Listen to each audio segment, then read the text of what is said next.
시간이 이제 다 되었습니다. 사도신경 여행으로 살아계신 하나님께 우리의 신앙을 고백하심으로 하나님께 영광 돌리겠습니다. 전능하사 천지를 만드신 하나님 아버지를 내가 믿사오며 그 외아들 우리 주 예수 그리스도를 믿사오니 이는 성령으로 잉태하사 동정녀 마리아에게 나시고 본디오 빌라도에게 고난을 받으사 십자가에 못 박혀 죽으시고 장사한 지 사흘만에 죽은 자 가운데서 다시 살아나시며 하늘에 오르사 전능하신 하나님 우편에 앉아 계시다가 들여서 산자 죽은 자를 심판하러 오시리라. 성령은 믿사오며 거룩한 공영 성도가 설교하는 것과 죄를 사하여 주시는 것과 몸이 다시 사는 것과 영원히 사는 것을 믿사옵나이다. 아멘. 하나님 아버지 감사합니다. 우리 주일을 맞이해서 하나님께 영광을 돌려드립니다.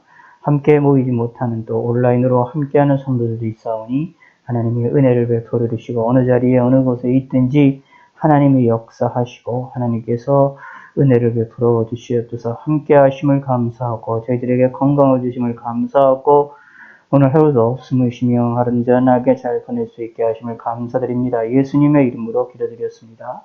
아멘.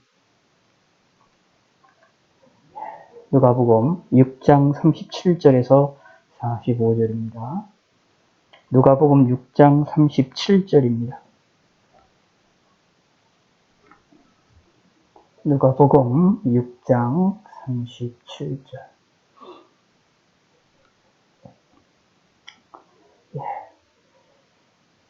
비판하지 말라. 그리하면 너희가 비판을 받을 것이요. 정죄하지 말라. 그리하면 너희가 정죄를 받지 않을 것이요.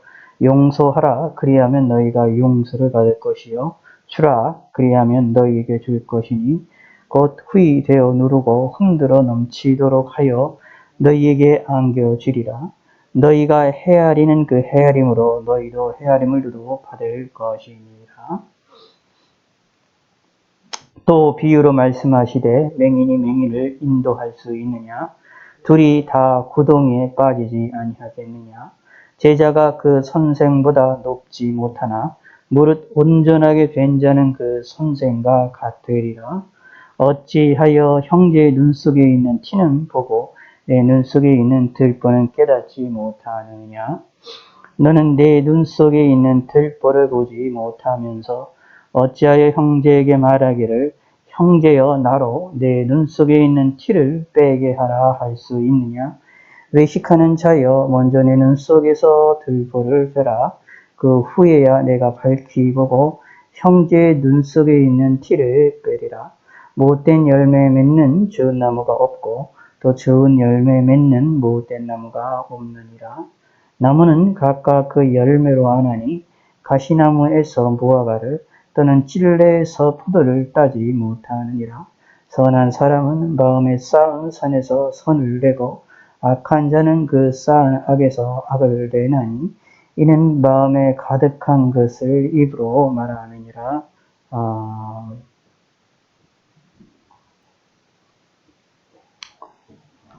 오늘 누가복음 6장 37절에서 45절까지 있는 말씀을 우리 함께 살펴보기를 원합니다. 이 부분은 우리가 앞서서 오늘 오전에 보았던 내용과 함께 연결해서 계속해서 보아야 됩니다. 36절 너희 아버지의 자비로우신 같이 너희도 자비로운 자가 되라 라는 이야기입니다. 그 자비로운 가운데 하나가 비판하지 말라라는 얘기입니다. 그리하면 너희가 비판을 받지 않을 것이요. 정죄하지 말라. 그러면 너희가 정죄를 받지 않을 것이요. 용서하라. 그리하면 너희가 용서를 받을 것이요. 라고 말을 하면서 비판하지 말라. 그 다음에 정죄하지 말라. 그 다음에 용서하라. 그 다음에 38절에 주라. 그리하면 너희에게 줄 것이니 라고 말을 하고 있습니다. 그래서 이제 자비하심의 또 다른 방법 가운데 하나가 비판하지 말고 다음에 정죄하지 말고 그리고 용서해야 되는 것이고 그리고 주어야 된다라는 얘기예요. 하지 말아야 될 것 두 개, 비판하지 말고 정죄하지 말 것, 해야 될 것 용서와 주라. 이 두 가지를 또 이야기를 하고 있는 내용입니다. 자, 근데 이 내용이 이제 또 앞에 뒤에 부분에는 39절에 보면 이제 맹인을 인도할 수 없다라는 말이 나오고 41절에 보면 어찌하여 형제의 눈 속에 있는 티는 보고 내 눈 속에 있는 들보는 깨닫지 못하느냐라는 말씀과도 또 연결이 계속되게 되는 나오냐 그 연결이 되게 되어 있습니다. 그러면서 43절에 못된 열매 맺는 좋은 나무가 없고 좋은 열매 맺는 못된 나무가 없느니라 라고 말을 하면서 45절 선한 사람은 마음에 쌓은 선에서 선을 내고 악한 자는 그 쌓은 악에서 악을 내나니 이는 마음에 가득한 것을 입으로 말함이니라 라고 말하면서 우리 마음속에 있는 것대로 외부로 나오게 되어 있다. 언어적인 생활로 나오고 있고 행동으로 나오게 되어 있다라는 것을 우리에게 이야기를 하고 있습니다. 그러므로 이것을 우리가 함께 같이 연결을 해서 함께 오늘은 하나님 말씀을 상고를 하기를 원합니다. 비판하지 말라라는 말이 나옵니다. 이 비판하지 말라라는 얘기는 내가 비판을 하게 되면 너희도 비판을 받게 된다. 내가 비판하는 것으로 우리가 동시에 동일하게 우리가 또 비판을 받을 수밖에 없다라는 이야기입니다.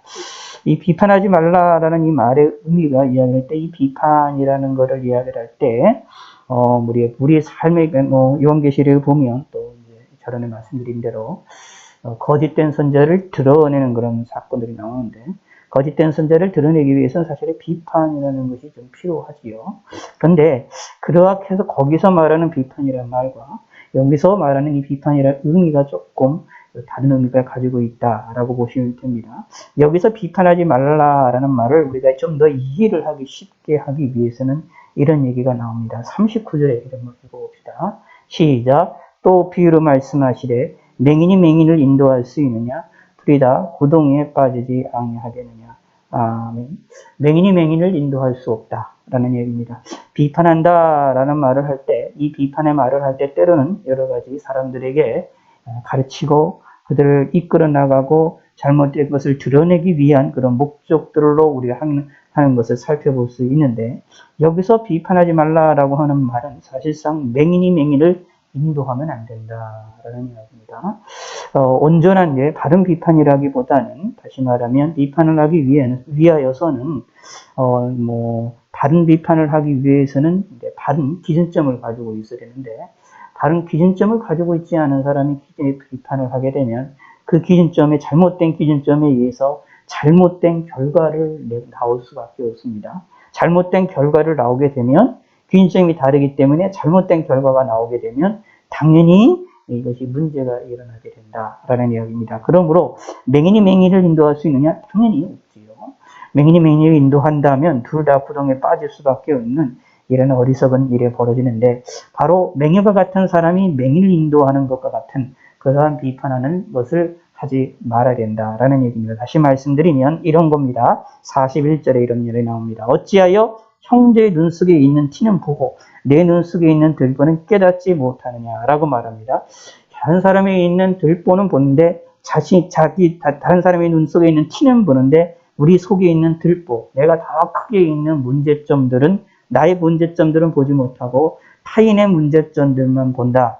그것은 무엇이냐? 문제가 있다. 바로 그런 비판을 하지 말아야 된다라는 것을 이야기를 합니다. 그러므로 성경에 의해서 신앙생활하는 사람들은 경계라는 것을 갖게 되어 있습니다. 경계라는 것은 뭐냐 하면 다른 이들의 잘못된 것을 보고 비판하는 것으로 끝나는 것이 아니라 비판이 먼저 아니라 그를 욕하는 것이 먼저가 아니라 나를 뒤돌아볼 줄 아는 것이 먼저다라는 겁니다. 기독교인들의 신앙의 삶은 이래야 됩니다. 그런 후에 나를 뒤돌아보고 나서 나를 뒤돌아보는 상태에서 우리가 그것을 살펴보게 될 때 다른 이들에 대해서 말을 하게 될 때 정당하게 조심스럽게 지혜롭게 이야기할 수가 있게 되지고 그 안에도 내가 포함을 하고 있기 때문에 다른 이들을 비판하는 그 속에 나도 포함을 하게 되어져 있기 때문에 그 일에 대하여 조금 더 우리가 실수가 적게 될 수밖에 없다라는 얘기입니다. 그런데 여기 보면 여기서 예수님이 금하고 있는 비판은 그렇지가 않습니다.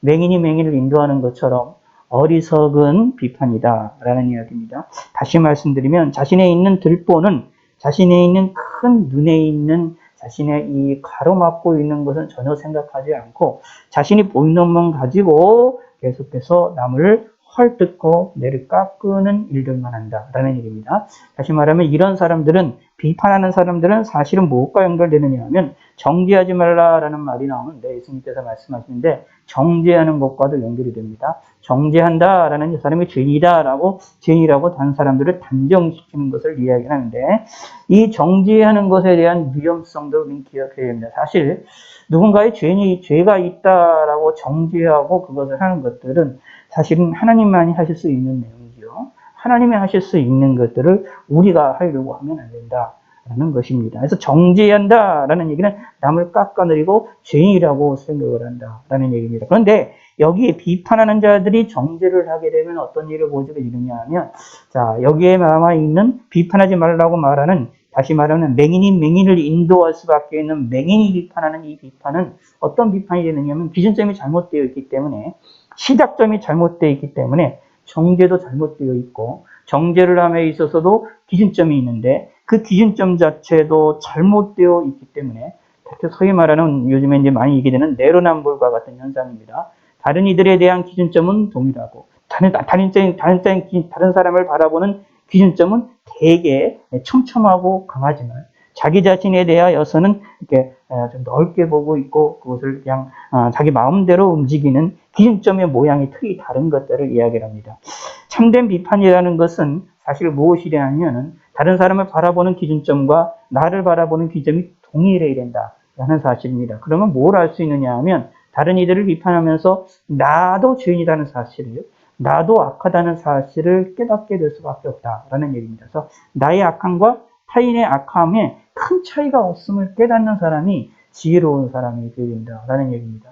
그런 사람들은 어떤 비판이 되어지느냐 하면 다른 이들을 북돋아주고 정말로 도움을 줄 수 있는 일로 되어지지만, 그렇지 아니한다면 우리들에게 있어서 문제점들이 심각하다라는 것을 살펴볼 수가 있게 되어지죠. 그래서 맹인이 인도하는 이 비판, 맹인이 하는 이 정죄라는 것처럼 위험한 것은 없다라는 얘기입니다. 물론 하나님이 우리 이 세상을 살아나가면서 하나님께서 우리에게 율법이라는 것을, 법이라는 것을 주심으로 인하여 옳고 그름에 대해서 다른 일이 죄라고 하나님이 정죄할 수 있는 그러한 우리의 기준점들을 우리에게 주셔서 우리들도 다른 이들을 정죄하기도 하고 비판할 수도 있게 되어져 있지만, 그럼에도 불구하고 비판을 하고 정죄를 할 때에 그 정죄의 기준점이 철저하게 하나님 앞에 섰을 때에 다른 사람과 내가 똑같아야 된다라는 얘기입니다. 그러지를 않고 나가는 것들은 결국 무엇이냐? 나를 망하게 만든다라는 얘기입니다. 나를 망하게 만들고 나를 구렁텅이에 넘겨주게 되고 자신이 하나님인 것처럼 하나님 자리에 올라가게 되는 어리석은 일이 벌어지게 된다라는 얘기입니다. 그러므로 그렇게 하지 말아야 된다라는 얘기입니다. 자, 그러면 잘 보시기 바랍니다.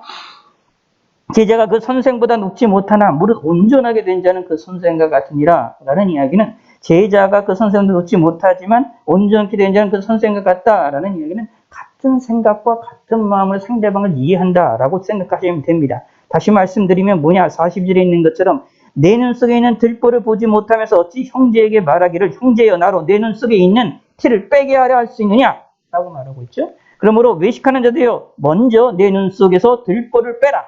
그 후에 내가 밝히 보고 형제 눈 속에 있는 티를 빼리라. 밝히 보고 다른 이들에 대한 형제의 눈을 보고 그 형제의 거기에 눈 속에 있는 티를 뺄 수 있다. 다른 사람을 비판할 수 있다. 다른 사람을 정죄할 수 있다. 라는 얘기입니다. 근데 전제가 있어요. 전제가 뭐냐 하면 예수님께서 분명히 말합니다. 먼저 내 눈 속에서 들보를 빼야만 한다.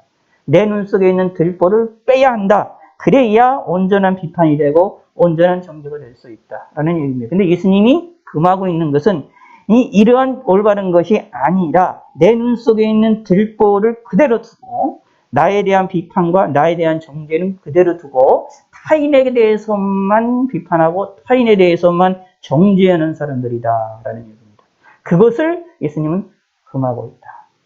왜냐하면 그렇게 되면 다른 이들도 나도 내가 행한 대로 다른 사람한테 나도 그대로 당한다라는 이야기입니다. 비판을 받고 정죄를 당할 수밖에 없다라는 얘기입니다. 자, 그런데 다시 잘 생각하셔야 됩니다. 아까 말씀드렸지만 내 속에 있는 들보를 보게 되면 나도 죄인인 걸 알고 타인도 죄인인 걸 알게 됩니다. 그러면 무엇을 할 수 있게 되느냐면 용서를 할 수가 있게 되는 겁니다. 제대로 된 비판할 수도 있을 뿐만 아니라 제대로 된 비판과 제대로 된 정죄를 할 수 있을 뿐만 아니라 사실 그걸 뛰어넘어서 뭘 하게 되느냐? 용서할 수 있게 된다라는 이야기입니다. 왜냐하면 나도 하나님 앞에 죄인이고 저 사람도 하나님 앞에 죄인이고 저 사람을 향한 하나님 말씀의 기준점에 의해서 그 사람을 비판하고 정죄하는 기준에 의하면 나도 그 기준을 갖다가 내 자신에게 뒤돌아보면 나도 동일하게 죄인이라는 것을 깨달아야 된다. 깨달을 수밖에 없다라는 거예요. 그러면 뭐가 되느냐 하면 다른 이들을 용서할 수 있는 힘을 얻을 수 있게 된다. 그래서 용서하라. 그리하면 너희가 용서를 받을 것이요. 라고 말합니다. 그러므로 우리가 용서하기 위해서는 이 내 속에 있는 들보를 볼 줄 아는 신앙들이 되어야 된다라는 얘기입니다. 그러므로 예수 믿는 사람들이 신앙생활하면서 잘 조심이 되는 겁니다. 특히 이제 이 장로교 계열에 특히 이제 이 보수적인 하나님 말씀대로 살아나간다고 하는 말씀대로 살아나간다고 하는 사람들의 신앙생활하는 사람들의 가장 위험 중에 하나가 뭐냐 하면 남을 비판하기 잘하고 남을 정죄하기 잘합니다. 특히 뭘 잘하느냐 하면 나에 대한 들보를 보지 않고 맹인이 맹인을 인도하는 것처럼 맹인으로서 남을 공격하고 남을 깎아내리고 남을 정죄하려고만 노력하는 사람들이 의외로 많이 있습니다. 우리가 조심해야 됩니다. 하나님의 말씀을 통해서 남을 비판하면 그 비판에 또한 똑같은 기준점이 나에게도 동일하게 적용을 해야 됩니다. 내게도 동일하게 적용을 해서 나도 하나님의 죄인임을 깨달았고 알아야 된다라는 얘기입니다. 그래야 우리가 제대로 된 온전한 비판을 하게 되고 말을 함부로 하지 않게 된다라는 이야기입니다. 그래서 뭘 할 수 있느냐? 용서하라.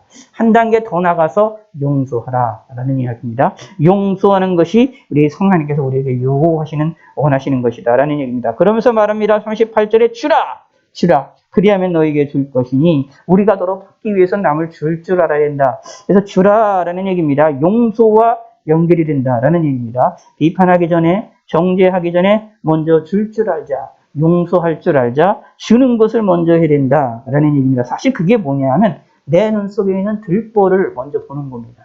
나에게 있는 약점을 먼저 보는 겁니다. 그게 바로 우리의 신앙생활입니다. 그런데 사실은 그런 사람들은 뭐냐 하면 여기에 보면 못된 열매 맺는 좋은 나무가 없고 좋은 열매 맺는 못된 나무가 없다라고 말씀을 하시는 것. 다시 말하면 콩 심은 데는 콩 나고 팥 심은 데는 팥 난다. 내 마음속에 선한 마음이 있으면 선한 열매가 맺어지고 내 마음속에 악한 마음이 있으면 악한 열매가 맺어진다라는 이야기입니다. 그러므로 내가 내 마음속에 선한 마음, 용서할 줄 아는 마음, 줄 수 있는 마음을 가진다면 다시 말해서 내가 죄인이면서 내 들보를 볼 줄 아는 눈을 가지고 있는 사람들은 어떻게 해요? 온전하게 여기 나와 있는 것처럼 예수님이 금하고 있는 맹인과 같은 비판과 정죄를 하지 않게 될 수 있다. 내 속에 있는 심겨져 있는 것이 무엇이냐라는 얘기입니다. 내 속에 있는 심겨져 있는 것이 남만을 계속 나 자신을 바라보지 않고 내가 경계하지 아니하고 다른 사람의 잘못만 계속 보게 된다. 그런 것처럼 위험한 것이 없다라는 얘기입니다. 다시 한번 말씀드리지만 성경에서는 신앙생활하는 사람들에게 하나님께서는 경계라는 것을 요구를 하십니다. 경계라는 게 뭐냐라는 조심하자라는 얘기입니다. 그러므로 예수 믿는 사람들은 다른 이들의 잘못된 것을 보고 잘못된 길에 나가는 것을 보고 나를 경계를 해야 됩니다. 이단들의 모습을 보고 잘못된 길로 나가는 이단들의 모습을 보고 우리의 신앙을 경계를 하는 겁니다. 사실 기독교 역사에 그런 것이 많습니다. 하나님 말씀을 우리가 신앙생활하면서 한자리에 안주하는 우리 기독교인들을 향하여서 하나님께서는 이단들이 출현하는 것들을 하나님과 허용하시는 것을 통하여서 성도들의 마음과 성도들의 생각을 깨어나게 하셔서 경계하도록 하게 해서 하나님을 온전히 다시 섬길 수 있도록 또 정리할 수 있도록 하게 하시는 역사들이 많이 나타났습니다. 그것처럼 우리 신앙에 있어서 이 작은 부분에 있어도 동일하게 그렇게 해야 됩니다. 다른 이들의 잘못을 보고 그것만 공격을 하고 그것만 깎아내리고 그것만 생각한다? 문제가 심각합니다. 왜냐하면 맹인을 인도하는 것과 같기 때문이다 라는 얘기입니다. 사실은 예수 믿는 사람들은 다시 다른 이들의 안 좋은 것을 보면 나를 먼저 비판할 줄 알아야 됩니다. 비판하고 정죄하는 데 있어서 가장 먼저 중요한 것은 나를 먼저 비판하고 말을 먼저 정죄할 줄 알아야 됩니다. 이런 지혜 있는 사람이 되어야 돼요. 그러면 어떻게 됩니까? 하나님께 죄질 수밖에 없고 내 죄가 용서받는 길은 예수 그리스도밖에 없습니다. 그럼 다른 이들에 대한 죄를 볼 때도 그 죄가 우리의 모습과 동일하다라는 사실을 우리는 깨닫게 되어질 수밖에 없다라는 얘기입니다. 사실 언뜻 보면 이렇게 생각할 수도 있어요. 살인하는 사람들을 죽이는 살인죄를 지는 사람들과 우리의 모습을 살펴보면 우리가 더 선하게 살고 있기 때문에 나는 깨끗하게 살고 있는 것처럼 생각을 할 수가 있지만, 조금만 성경에 나와 있는 것으로 조금만 생각해 본다면 성경에서 분명히 이렇게 말하고 있습니다. 실제 사람을 죽이는 사람만 살인죄라고 말하지를 않고 남을 미워하는 것도 살인죄라고 말하고 있지 않습니까? 그런데 우리는 남을 미워할 때가 많지 않습니까? 그렇다면 우리도 살인자이다라는 것을 우리도 기억을 할 필요가 있습니다. 그러므로 실제 사람을 죽이는 살인사들과 우리와 사실 성경에 의하면 그 별 차이가 없음을 성경이 분명히 우리에게 알려주고 있는 거거든요. 동시에 다시 말씀드리면 살인자를 용서하기 위한 이 방법도 예수 그리스도의 보혈의 피가 필요하고, 우리처럼 우리의 삶에 있어서 작은 죄를 용서받기 위해서도 예수님의 보혈의 피가 동일하게 필요하다는 것입니다. 그러므로 그런 입장에서 본다면 사실은 저 살인자들과 우리와 하나님 앞에서는 아무것도 아니고 다 동일한 죄인일 수밖에 없습니다. 그것을 깨닫게 될 때, 그것을 알게 될 때 용서해 줄 수 있고 줄 수 있게 되는 놀라운 일이 벌어진다라는 이야기입니다. 다시 말씀드리면 내 마음속에 무엇이 담겨 있느냐라는 것이 중요합니다. 내 마음속에 무엇이 담겨 있습니까? 선이 담겨 있어야 됩니다. 근데 그 선 가운데 하나 중요한 것은 뭐냐 하면, 다른 이들을 먼저 보는 것이 아니라 나를 볼 줄 아는 사람이 되야 됩니다. 내 들보를 볼 줄 아는 사람이 되야 됩니다. 다른 이들의 잘못된 것을 보고 다른 이들이 악한 것을 보고 끝나지 말고 그 모습이 내게도 나타날 수 있다. 그리고 나도 그런 죄인이라는 사실을 깨달아서 내가 경계하고 내가 더욱더 깨어서 조심스러운 삶을 살아나가는 성도가 되시기를 바라겠습니다. 이것이 바로 믿음의 사람들이 행해야 될 일이다라는 얘기입니다. 이것이 맹인이 맹인을 인도하는 것처럼 무서운 게 없잖아요. 맹인이 인도하는 그러한 어리석음에 빠지지 않기 위하여 우리가 깨어있는 사람이 되야 된다라는 얘기입니다. 38절 시작. 주라 그리하면 너희에게 줄 것이니 곧 후일되어 누르고 흔들어 넘치도록 하여 너희에게 안겨주리라. 너희가 헤아리는 그 헤아림으로 너희도 헤아림을 두루 받을 것이니라. 아멘. 너희가 헤아리는 그 헤아림으로 너희도 헤아림을 두루 받을 것이니라. 이게 하나님의 섭리라는 이야기입니다. 사실 이거 똑같이 나와요. 선한 사람은 마음에 쌓은 선에서 선을 내고 악한 자는 그 쌓은 악에서 악을 내느니 이는 마음에 가득한 것으로 입을 말함이니라 라고 하는 것처럼, 이 우리 하나님이 우리를 다스림에 있어서 우리의 섭리함에 있어서도 우리가 헤아리는 것대로 우리의 그 헤아림으로 우리도 헤아림을 두루 받게 하시는, 다시 말하면 콩 심은 데 콩나고 팥 심은 데 팥나는, 이는 이 눈에는 눈과 같은 그런 하나님의 섭리가 우리에게 분명히 있다라는 얘기입니다. 그러므로 무엇을 하자? 하나님을 의지하자. 그러므로 무엇을 하자? 용서하고 줄 줄 아는 사람이 된다라는 얘기입니다. 그런데 기억하셔야 됩니다. 용서하고 주게 되어지면 거기로부터 얻어지는 축복이 큽니다. 분명히 비판하게 되면 비판을 받게 되고, 정죄를 받게 되면 그 정죄를 받겠다고 얘기를 하지만, 용서를 하게 되면 용서도 우리가 받게 된다라고 말하고 있고, 그래서 다시 말하고 또 주게 되면 흔들어 구이 되어 누르고 흔들어 넘치도록 우리에게 안겨주는 축복이 있게 되어질 것이다 라고 말하고 있습니다. 우리가 주는 것보다 플러스 알파 알 수 없는 30배, 60배, 100배의 열매가 맺어지도록 하나님이 하실 것이다 라는 것입니다. 그러므로 뭐 하자? 주라 라는 이야기입니다. 그래서 이 주라라는 이 개념은 하나님이 이 세상을 창조하신 이 창조의 법칙을 좀 뛰어넘습니다. 이 창조의 법칙은 1 플러스 1은 2가 되어지기도 합니다. 그런데 이 주라라는 얘기는 1 플러스 1이 2가 아니라 무한대로 많아질 수도 있다. 마치 작은 씨앗이 자라서 많은 열매들을, 수많은 열매들을 맺혀지게 되어지는 것처럼 아주 그렇게 큰 열매들을 맺혀지게 되는 놀라운 일이 벌어질 수 있다라는 이야기입니다. 그런 놀라운 역사가 누구에게 있느냐? 주는 자에게 있다. 그게 누구에게 있느냐? 예수 믿는 자들에게 있다. 그러므로 우리는 맹인이 되지 말아셔야 된다. 나를 자신을 뒤돌아볼 줄 알아야 된다 라는 얘기입니다. 나를 뒤돌아볼 줄 알면, 내가 주인임을 알면 어떻게 남에게 줄 수 있게 되고 남을 용서할 수 있게 되어지고, 성경에서 말하는 금지하고 있는 비판과 정죄의 개념처럼 맹인과 같이 자기를 보지 않는, 그러한 자기를 바라보지 않는 거짓된 비판, 거짓된 정죄와 같은 어리석음에 빠지지 않을 수 있다라는 이야기입니다. 우리는 이런 일에 빠지지 않는 믿음의 성도가 되셔야 되겠죠. 그러기 위해서는 뭐가 되느냐? 여기에 나무는 그 각각 열매로 아나니라고 말하는 것처럼 우리 마음에 무엇이 심겨졌느냐라는 것들을 우리가 중요시 여기게 됩니다. 우리 마음에 선한 마음을 쌓으셔야 됩니다. 내 마음에 악한 마음이 아니라 선한 마음으로 가득 차게 만드셔야 된다라는 이야기입니다. 하나님이 우리에게 오셔서 성령 하나님이 우리에게 오셔서 성경 말씀을 통해서 역사하심을 통하여 우리에게 얻게 하신 것 중에 하나가 뭐냐면 내 마음속에 선한 마음을 주시는 겁니다. 이 선한 마음을 거부하지 마시고 선한 마음으로 승리하시고 선한 마음으로 하나님께 영광을 돌리시는 믿음의 성도가 되셔서 하나님 기쁘시게 해드리는 성도가 되시기를 바라겠습니다. 오늘은 이렇게 짧게 우리 함께 살펴봤는데 다시 한번 38절 한번 읽어보겠습니다. 자, 주라 그리하면 시작. 주라 그리하면 너희에게 줄 것이니 곧 후히 되어 누르고 흔들어 넘치도록 하여 너희에게 안겨주리라. 너희가 헤아리는 그 헤아림으로 너희도 헤아림을 도로 받을 것이니라. 아멘. 자, 41절 시작. 어찌하여 형제의 눈 속에 있는 티는 보고 내 눈 속에 있는 들보는 깨닫지 못하느냐.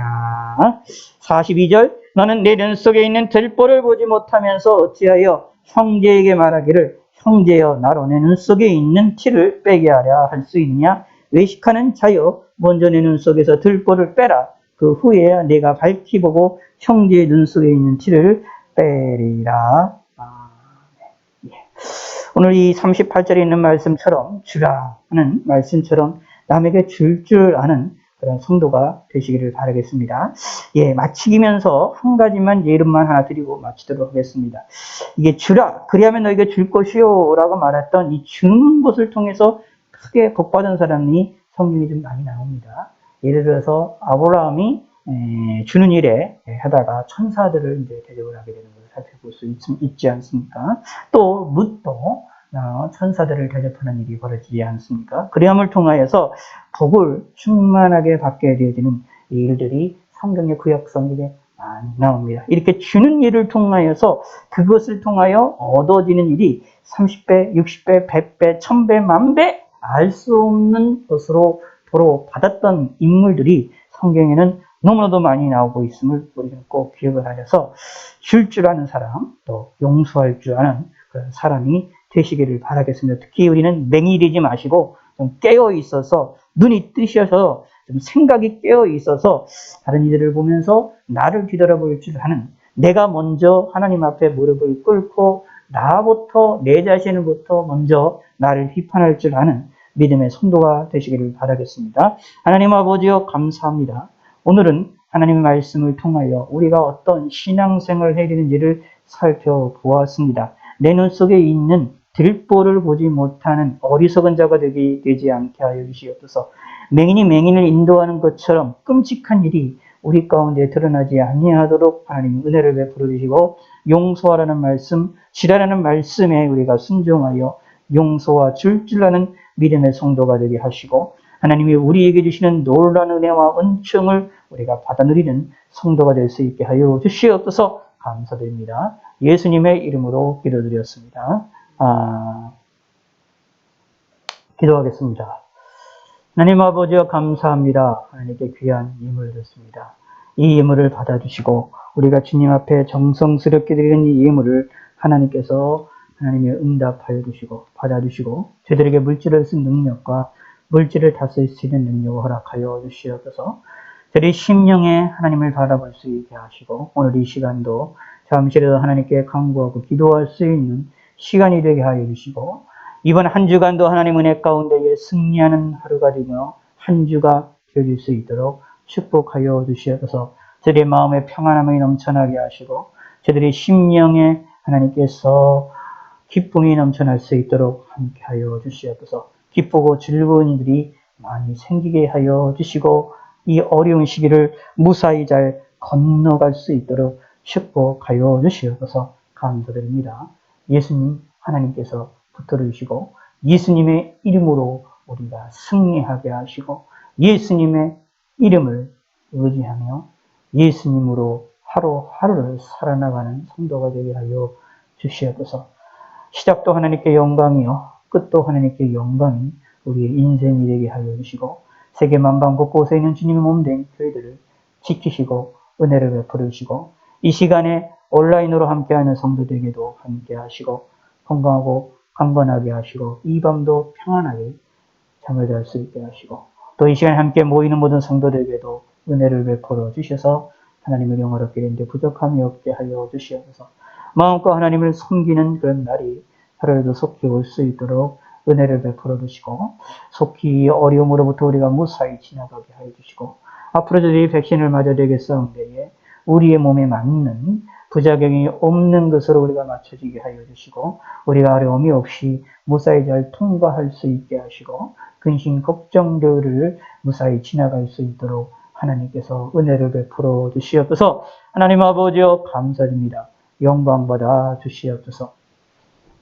이제는 우리 주 예수 그리스도의 은혜와 성부 하나님의 극진하신 사랑과 성령 하나님의 감화, 감동, 역사, 교통, 내주하심의 역사가 이 자리에 있는 모든 성도들과 온라인으로 함께하고 있는 성도들과 온 세계 만방 곳곳에 있는 주님의 몸된 교회들과 성도들 머리 위에 지금 이제로부터 영원토록 함께 있을지어다.